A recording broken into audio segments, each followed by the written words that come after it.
खाटू श्याम जी की कथा महाभारत काल की बात है। घटोत्कच पुत्र बर्बरी भीम और नागकन्या हिडिंबा के पोते बड़े वीर योद्धा थे। उन्होंने भगवान शिव और देवी माँ की कठोर तपस्या की और 3 अमोघ बाण तीर का वरदान प्राप्त किया। इन बाणों की विशेषता थी कि एक तीर से शत्रु चिन्हित हो जाता, दूसरे तीर से अपने पक्ष की रक्षा होती और तीसरे पक्ष से चिन्हित नष्ट हो जाते। इसी उन्हें 3 बाणी कहा गया। जब महाभारत युद्ध आरंभ होने वाला था, बर्बरी भी इसमें भाग लेना चाहते थे।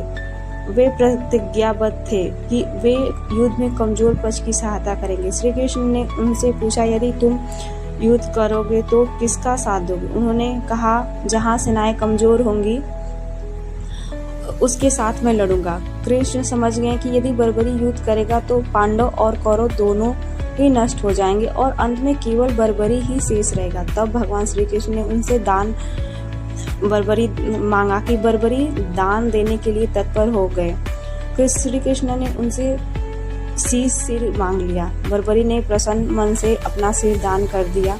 युद्ध के दौरान उनका सिर ऊंचाई पर रखकर युद्ध देखता रहा, इसीलिए उन्हें शीश के दानी भी कहा जाता है। खाटू श्याम जी का नाम कैसे पड़ा? दान के बाद श्री कृष्ण ने बर्बरी को वरदान दिया कि कलयुग में तुम मेरे नाम से पूजे जाओगे, तुम्हारा शीश विराजेगा, वही तुम्हारा पवित्र धाम होगा।